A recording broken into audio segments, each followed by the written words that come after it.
Amém, irmãos? Estamos aí voltando novamente, porque a internet aqui caiu. Eu tô lendo em Juízes, no capítulo 16, versículo 22, tá? A mensagem é que você guarde a palavra no seu coração, que você escute o Espírito Santo e não dê ouvido às falácias ou aquilo que as pessoas falam. Existem muitas vozes, não é? Que você não deve dar ouvido. Muitos ouvem as vozes, mas não escuta Deus. Deus está querendo falar com você e você não escuta. Mas se as vozes gritarem, você escuta. Por isso, nós damos vazão ao sofrimento e à dor na nossa vida. Se você não quiser sofrimento nem dor, então, meu irmão, escute o Espírito Santo. Versículo 22. Eu abençoo essa internet para que a palavra do Senhor seja pregada aqui. Que o Senhor envia anjos de fogo e anjos de guerra para quebrar e destruir toda a ação do inimigo. Está paralisado neste momento agora, porque é o momento da palavra de Deus. E nem o mal aqui vai impedir que essa mensagem chegue aos corações. Em nome de Jesus. Eu vou ler novamente aqui. E o cabelo da sua cabeça lhe começou a crescer, como quando foi rapado. Então os príncipes dos filisteus lhe ajuntaram para oferecer um grande sacrifício ao seu Deus, Dagon. E para se alegrarem, diziam: nosso Deus nos entregou nas mãos a Sansão, nosso inimigo. Semelhantemente, vendo o povo, louvavam ao seu Deus, porque diziam: nosso Deus nos entregou nas mãos o nosso inimigo, eu que destruía a nossa terra, e é o que multiplicava os nossos mortos. E sucedeu que, alegrando-se-lhe o coração, disseram: chamai a Sansão, para que brinque diante de nós. E chamaram a Sansão do cárcere, e brincou diante deles. E fizeram-no estar em pé entre as colunas. Então disse Sansão ao moço, veja, meu irmão.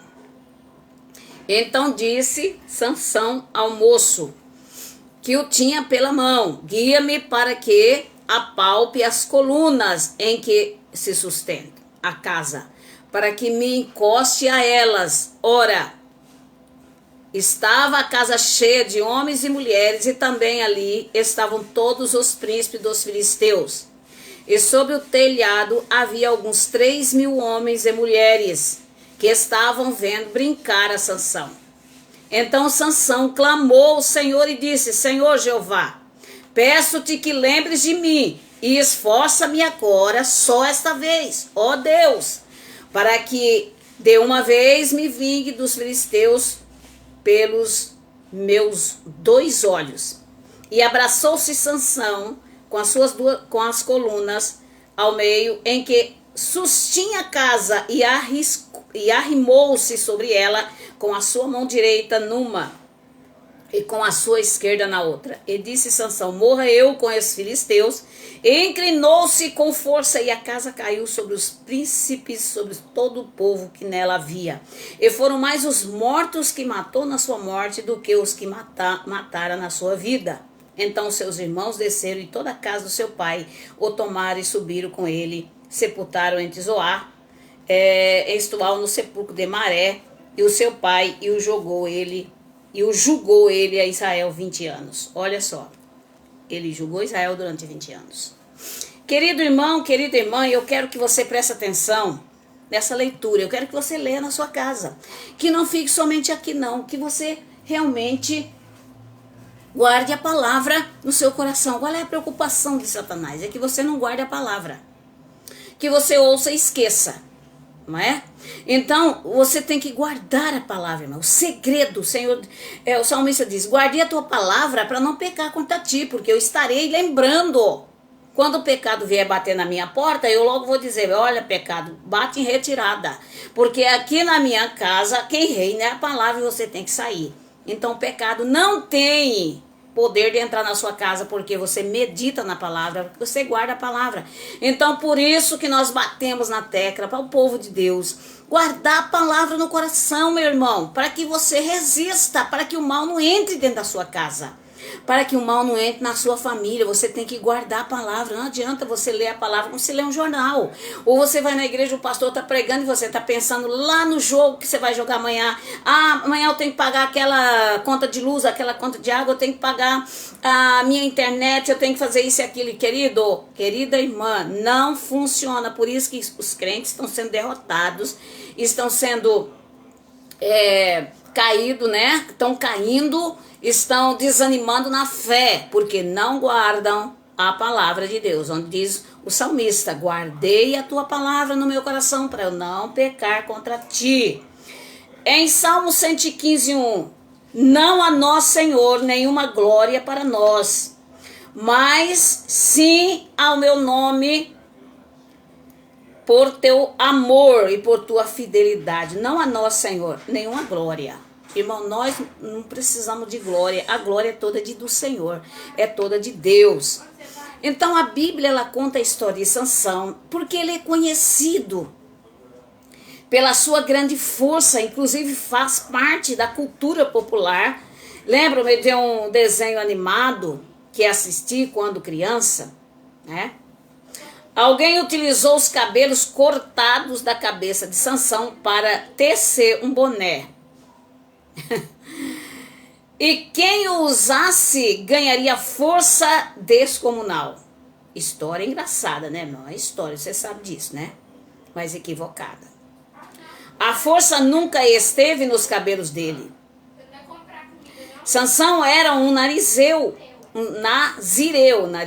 Nazireu. E alguém com um voto de consagração a Deus, um nazireu, não podia ter os seus cabelos cortados. Assim, a vasta cabeleireira de Sansão, antes de ser a origem da sua força, era símbolo da sua dedicação ao serviço divino. A força não é os cabelos, mas era o compromisso que ele tinha de não cortar os cabelos. Tá? Então, muitos pregam, diz que a força não estava nos cabelos. A força era do compromisso, da aliança que a sua mãe tinha feito com Deus, e ele também, de não se contaminar e não cortar os seus cabelos. Tinha umas coisas que ele não podia fazer. Que Sansão não podia fazer, irmão? Sansão não podia aproximar de gente morta, ele não podia beber vinho, ele não podia cortar os seus cabelos, tá? Algumas coisas que ele não podia, mas ele ultrapassou todas as fronteiras e fez tudo o que o Senhor disse para ele não fazer, tá? Através de Sansão, Deus iria livrá-los dos inimigos filisteus, que eram como gafanhotos em cima do povo de Deus. Mas Sansão levou tudo na brincadeira. Ele achou que ele era o todo-poderoso e que ninguém o derrubaria. Tem muita gente assim, né? Achando que... né? Deixa eu passar aqui para me ver a hora. Tá quase na hora da gente fazer oração. Eu acho assim o seguinte, é a verdade. Que as pessoas levam Deus à brincadeira. Eles fazem muita chacota, muita piada, né, com as coisas de Deus, com os personagens bíblicos, e não vê ali que ali tem algo que Deus está falando com cada um de nós, para nós aprendermos o que Ele está nos ensinando através da sua palavra. Mas muitos levam a brincadeira. Sansão levou totalmente o seu ministério, o seu compromisso em brincadeira. Infelizmente, tem muitas pessoas levando o seu ministério, a sua responsabilidade como pastor, como missionário, como obreiro, estão levando a brincadeira, achando que Satanás é bobo, que o diabo não conhece a Bíblia, não é? Então, se você estiver fora do evangelho e da palavra, ele vai te derrubar, meu querido irmão. Você pode estar na igreja, você pode estar do jeito que tiver, mas se você estiver fora do plano da vontade de Deus, ele entra pelas brechas até inundar totalmente a tua mente e a tua vida e te derrubar. Satanás não é bobo, ele sabe como chegar no ser humano. Ele conhece o ser humano desde a fundação do mundo e sabe como se comporta este ser humano que sempre está se repetindo o mesmo erro e ele nunca aprende. Satanás se aproveita das fraquezas, se aproveita daquilo que você deveria fazer e você não faz. Ele se aproveita disso. Veja a palavra de Deus aqui. O Senhor o colocou na posição de juiz de Israel, com o compromisso de cuidar de seu povo e lutar contra os filisteus que então os dominaram. E assim o Espírito Santo de Deus era a origem da sua força, e não os cabelos, né? E os cabelos, um mero símbolo apenas. Mas cortá-los significou o rompimento do seu vínculo com Deus. Vocês entenderam aqui, meu irmão? Cortar os cabelos significava o rompimento da aliança, do compromisso com Deus. Muito antes de ter os seus cabelos cortados, a história de Sansão mostra que muitas outras coisas, apesar da força física, ele sofria de grandes fraquezas moral. Quantas pessoas hoje são homens, mulheres de Deus, que Deus escolheu para fazer uma obra santa, mas tem fraqueza na área moral. Tá entendendo? Tem fraquezas nesta área. Então, por isso, são derrotados. Essa fraqueza moral, você tem que aprender a vencê-la através da oração, a proximidade com Deus, do compromisso com o Senhor que você tem. Você não tem um compromisso com as coisas, você tem compromisso com Deus. E quando você vai se aproximando dele, ele vai dando para você as ferramentas, tudo que você precisa para vencer esse mal. O Senhor nos deu o poder e a autoridade e ele diz que nós podemos fazer até maior do que Jesus fez. O próprio Jesus falou isso, tá? Muitas coisas maiores do que Jesus fez, se você realmente entrar pela vontade de Deus. O mais surpreendente é que apesar de toda a rebelião e tolice de Sansão, o Senhor ainda lhe permitia servir. Você vê que o nosso Deus é santo e poderoso, e quando a pessoa está prestes a ele pedir perdão, a buscar a Deus, o Senhor, Deus abençoe, irmã Mônica, o Senhor tem misericórdia e perdoa. O que o Senhor fez com Sansão, depois os seus olhos serem furados, né, pelos filisteus, ele ficou na prisão ali, servindo como um escravo ali. Ele pediu perdão a Deus para que Deus perdoasse seus pecados. E o seu cabelo cresceu novamente. E mais mesmo depois de retirar dele o seu espírito, por ter violado o seu voto de consagração, Deus não o esqueceu, viu, querido? Ainda lhe permitiu ser usado em missão. Pensar a respeito da vida de Sansão me levou a meditar sobre na nossa caminhada. Não sei por onde você já andou, ou os tombos que caiu, meu irmão.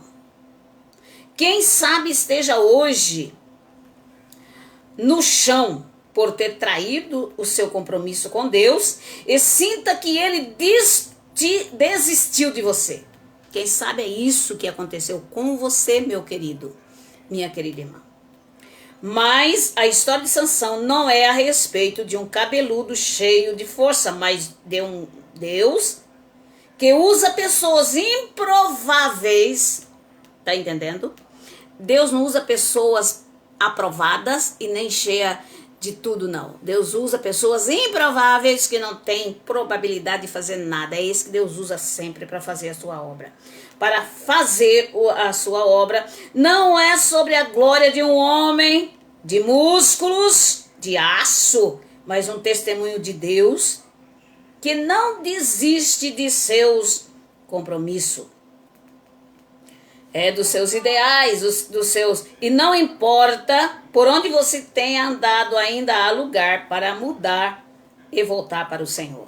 Deus usa pessoas improváveis para fazer sua obra e se dispõe a usar os que caem, mas que voltem para Ele. Quem sabe você é um desses, Sansão, que foi muito usado pelo Senhor e caiu, e hoje é a hora de você levantar. Tome uma decisão com Deus agora, meu irmão. Enquanto há tempo, o Senhor diz que aquele que me buscar de coração me achará. Veja a 2 Crônica 7,14. Se o meu povo que chama pelo meu nome se humilhar e orar, arrepender dos seus maus caminhos, eu, o Senhor, ouvirei do céu, perdoarei seus pecados, sararei a sua terra. O que Deus está dizendo, irmão?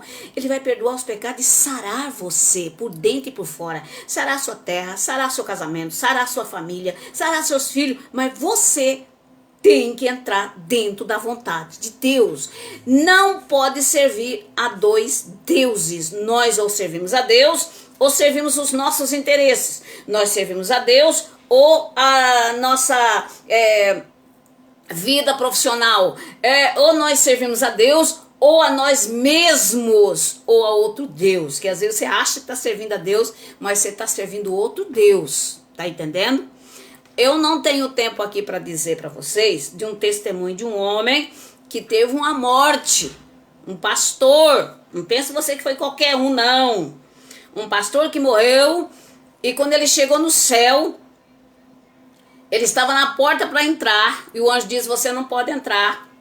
E ele ficou bravo. Não, porque eu não posso entrar? Eu fiz tanta coisa lá na terra, eu preguei, eu ensinei, eu estou lá cuidando de algumas crianças, isso, aquilo. O anjo, o Senhor apareceu para ele e disse, quem é você para fazer isso? Você não está fazendo a minha obra. Irmão, foi de arrepiar, irmão, da cabeça à planta dos pés. Quando o Senhor disse para ele, você não está fazendo a minha obra. Mas Senhor, eu estou fazendo, eu estou expulsando demônios, eu estou pregando a tua palavra. Senhor, eu cuido lá de um grupo de crianças. E Deus disse, você não está fazendo a minha obra. Mas Senhor, como eu estou fazendo?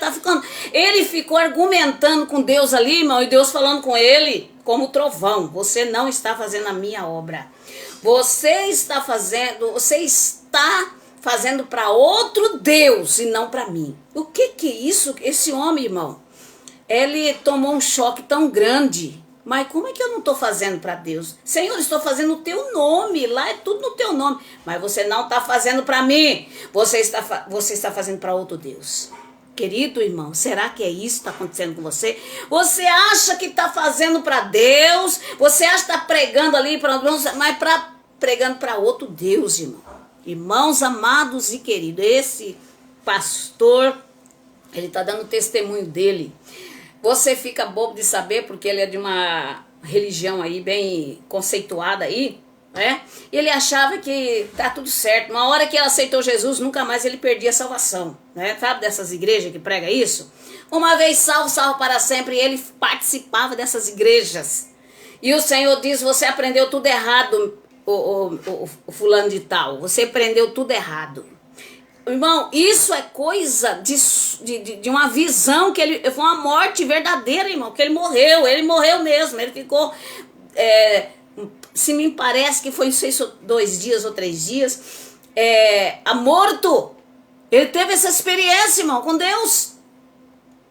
Então eu pergunto para você, será que você está preparado, irmão? Será que o que você está fazendo está realmente agradando ao Senhor? Por isso que eu digo que nós temos que arrepender todo dia das nossas ações, dos nossos pensamentos, daquilo que a gente acha. Nós achamos muita coisa, irmão.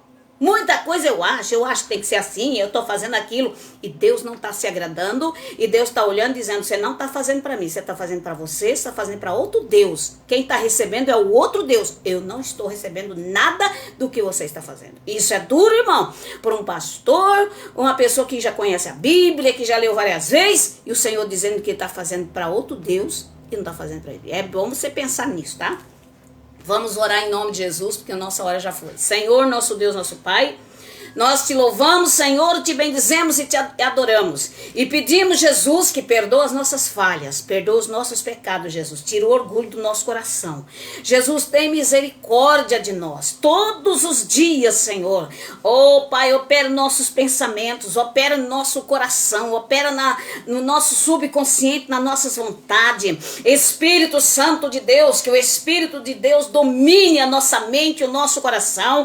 Repreende o diabo, Satanás, Satanás que vem com um sapatinho de algodão, enganando, passando ensinamentos que não é a tua palavra. E quantas pessoas estão envolvidas por esses falsos pensamentos, Senhor? Quantas pessoas, falsos ensinamentos? Estende a tua mão agora para atender a oração desta irmã e deste irmão. Que ele busque a tua presença, que ele ore, que ele jejue, que ele se prepare. Espírito Santo, abençoa também os nossos irmãos lá do Rio Grande do Sul. Pai, venha suprir as necessidades deles. Venha abençoar, Senhor, para que haja arrependimento, Jesus. É tudo que o Senhor pede, que as pessoas se arrependam do mal que está dizendo, que está falando. Espírito Santo, há pessoas muitos prisioneiras das coisas materiais, prisioneiro do carro, da casa, prisioneiro das coisas. Espírito Santo de Deus, tira esse apego das coisas materiais, que eles se apeguem mais às coisas espirituais do céu. Senhor, obrigado por esta manhã. Obrigado pelo teu Espírito Santo. Vá de encontro àqueles que estão no sítio, na chácara, nas fazendas. Em nome de Jesus. Que Deus abençoe a tua vida, a tua casa, a tua família, meu irmão, minha irmã. Estamos aí chegando ao final. Em nome de Jesus. Bom dia, Espírito Santo. Amanhã estaremos de volta das 10 ao meio-dia e pelo Facebook das 11h20 ao meio-dia. Que Deus abençoe em nome de Jesus. Glória a Deus. Aleluia.